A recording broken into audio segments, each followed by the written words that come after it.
Ang bawat kalye may kanya-kanyang kwento. Ang bawat daan ay may iba't ibang kahulugan. Pero para kay Kuya Kevs, ang kalsada ay siya ring entablado ng mga nangangarap na kamao.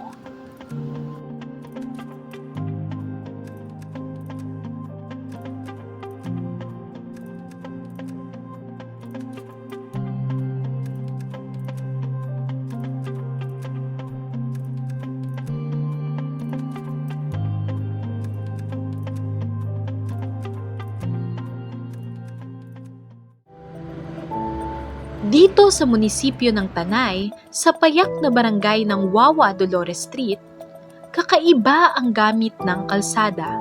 Ang maliit na espasyong daanan ng mga tao at tricycle ay nagmimistulang sports gym sa hapon. Normal na para sa mga residente ng Calle Dolores ang magising mula sa tunog ng mga kamao ni Kev Junel de Ongria o mas kilala sa bansag na Kuya Kevs.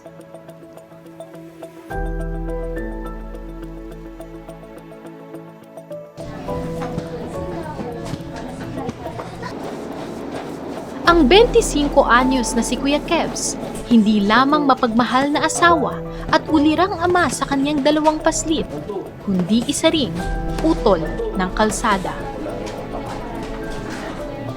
Sa umaga pagkatapos ng kanyang night shift job bilang call center agent at paghatid sa kanyang mga anak sa eskwela, si Kuya Kevs ay sasabak sa isang matinding boxing training at ang kanyang boxing ring, ang Calle Dolores. Likas na panatiko ng boxing ang mga Pilipino at si Kuya Kevs ay isa lamang sa napakaraming bilang ng mga nahuhumaling sa sports na ito. Ayon sa survey ng Sporting Blog, ang boxing ay ang pinakasikat na sport sa bansa kasama ng basketball. Sa kabila ng maliit na pangatawan at average height na 5 feet 5 inches, mapangahas at mabibigat ang suntok na binibitawan ng ating mga boksingero. Dahil dito, binansagang breeding ground ang Pilipinas ng boxing legends. Sa kasalukuyan, may humigit kumulang 47 Pilipinong World Professional Boxing Champions sa kasaysayan ng boxing. Kaya naman, marami ang nagigiliw sa sports na ito. Dahil para sa marami nating kababayan, ang boxing ay isang oportunidad para ipamalas ang ating lakas sa mundo. Simbolo ng Filipino pride. Kagaya ng maraming Pilipino, si Kuya Kevs naniniwalang ang boxing ay instrumento ng pagpapayabong sa sarili. Magkaroon sila ng sariling disiplina sa sarili, magkaroon sila ng goals and motivation sa sarili nila for self-improvement lang din. Kaya naman sinimulan ni Kuya Kevs ang Street Boxing PH. Ang Street Boxing PH ay isang komunidad ng mga boksingero sa kalsada na itinayo noong 2021. Nagsimula ito bilang page para sa mga home workouts ni Kuya Kevs kasama ang kanyang sparring partner at tiyuhin na si Uncle Yo. Gamit ang mga improvised punching bags mula sa sirang gulong at mga damit, ay matyagang nag-eensayo si Kuya Kevs upang maging modelo boksingero.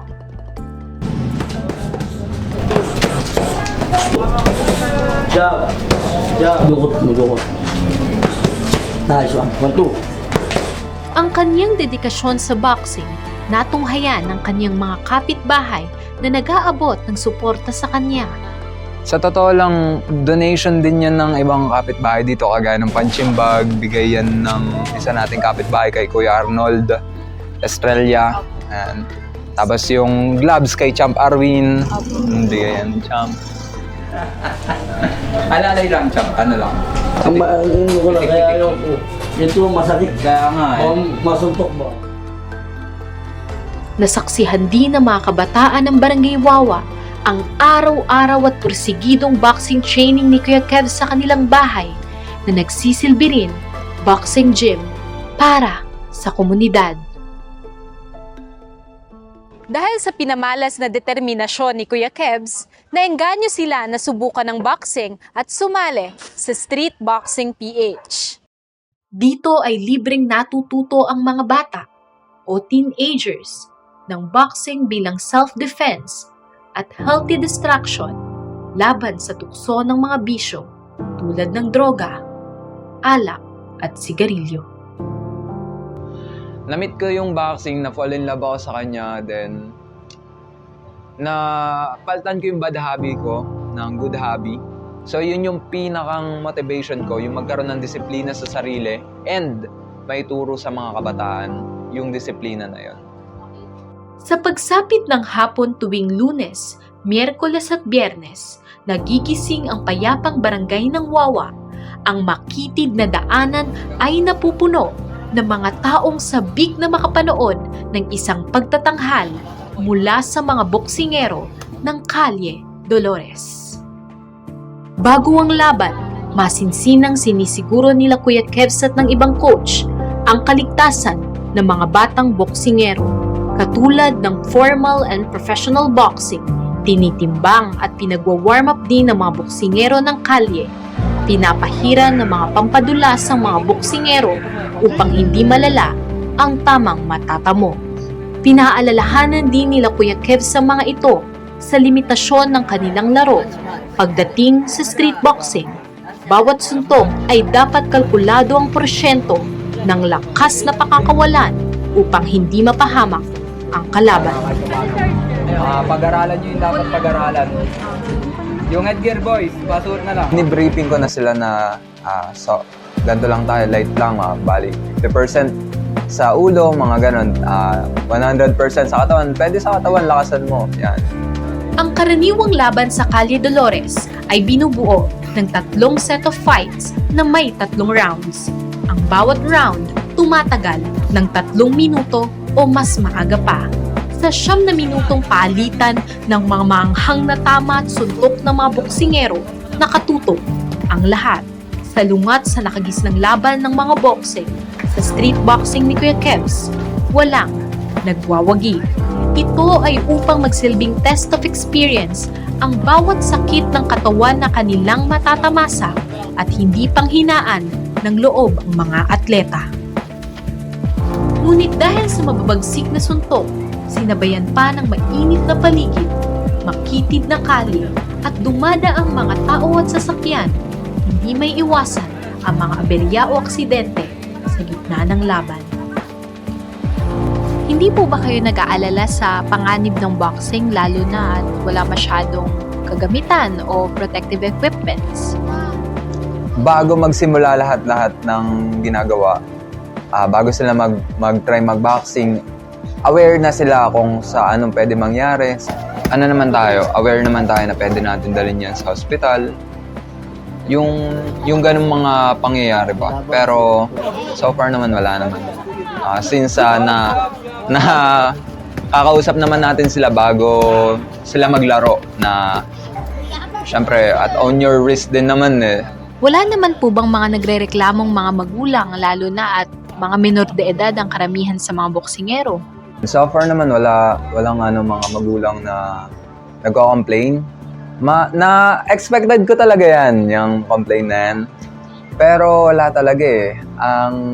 Natuwa pa nga ako kasi yung magulang na natuturuan ko yung anak niya, mas natuwa siya na magkaroon ng disiplina yung anak niya. Hindi rin lingid sa kaalaman ng mga street boxers ang panganib na dulot nito, hindi lamang sa kalusugan at buhay, kundi maging sa batas. Ano po ang reaksyon ng inyong mga kabarangay sa street boxing? Dalawang minsan masaya siyempre. Nakakatuwa sila sa isang banda. Yung ang panganib di natin na masasabi kung dadating o hindi. Ganun. Legal po ba siya rito sa barangay? Hindi po, wala pang legality yan. Pero kailangan dapat may batas para magkaroon sila ng safety, di ba? Pagdating sa ganyan, di natin alam, pagka nasa kalye lang, nagkakaroon sila ng masakit yan. Mamalay mo, maaksidente. Walang direktang batas na nagbabawal sa street boxing, ngunit dahil walang katiyakan kung sino ang mananagot kung magkaroon ng injury o aksidente at dahil sinasagawa ito sa mga kalsada na pampublikong lugar, kadalasan itong nirereklamo. Kung minsan ay pinapatawan pa ng parusa dahil sa kultura ng pustahan na kaakibat nito. Pero hindi kami nagpupustahan dito. Ang habol lang namin ay matuto, bawat isa. Bagamat hindi kinukonsente ng street boxing PH ni Kuya Kevs ang gambling sa sports, hindi maikakailang nakagisnan na ito ng maraming boxing fans. Sa katunayan, marami ng street boxers o street boxing groups ang naharap sa issue ng illegal gambling tulad ng Street Beef PH, isa ring grupo ng mga street boxers na nag-oorganisa at dumadayo sa iba't ibang bahagi ng Metro Manila para lumaban. One time nung pangalawang laban ko sa street fight, lumayo kami ng Makati, nakasuhan ako. Tapos pinatungan kami ng maling issue, pero nagulat kami, may kaso ako ng gambling kahit walang gambling. Tapos kinasuhan rin ako ng physical injury. Una kong street fight, meron talaga siyang pustahan. Kasi piyesta yung napuntahan namin eh. And then, alam mo naman, pampa-exciting na rin. Pero ngayon, totally, sa Street PPH, walang money involved. Saka pinagbabawalan na namin siya since lesson learned na rin. From the last experience namin sa Makati, nakasuhan kami ron ng illegal gambling. Paglilinaw nila Boss Dam at Ninong Tank, nanalo sila laban sa hinaing na kaso, lalo na at hindi sila direktang sangkot sa illegal gambling. Sadyang ang mga manonood at supporters nila ang pumupusta sa mga laban nila na kung minsan ay binibigyan lamang sila ng balato. Kung bagang mangyari, pag may pustahan na ganun, bibigyan ka ng parang 10% commission ka doon once na panalo mo yung laban. Magkano po ang pinakamalaki niyong nakuha sa pustahan sa boxing? Pinakamataas is around 80,000. Pero may mga times po ba na lumalaban kayo na walang permit? Meron din talaga minsan. Meron din talaga minsan. Sa kabila ng mapiligrosong tama at suntok ng street boxing, sa kaligtasan ng mga atleta, nananatiling mas matimbang para sa mga boksingero ang kanilang pagmamahal sa sports na ito. Ano kasi dito sa street, sobrang accessible lang ng paglabas mo. Ayan na, pwede ka na mag-training agad. Pwede na kayo mag-practice na agad. Which is, yun lang yung naging way namin sa ngayon since wala pa kaming gym. Kung walang mga opportunity na dumadating sa'yo, bakit di ka gumawa ng sarili mong opportunity? And sa ngayon kasi dito sa amin, walang ganun na kagaya na ito. Walang may gumagawa na ito na nagbaboxing. So yun yung opportunity na gusto ko makreate. Ang boxing, hindi lamang refleksyon ng tibay at tatag ng ating kultura. Sumasalamin din ito sa determinasyon ng mga Pilipino sa ngalan ng sports. Sa kabila ng pagmamahal ng mga Pilipino sa boxing, nananatiling kulang sa suporta ang ating mga atleta. Kung kaya't ang mga boksingero napipilitang lumabas ng kalsada upang ipamalas sa mundo ang lakas ng kanilang mga kamao na hindi magpapatalo sa anumang hamon ng buhay. Ako, si Shara May Mercado, para sa Kalye 1.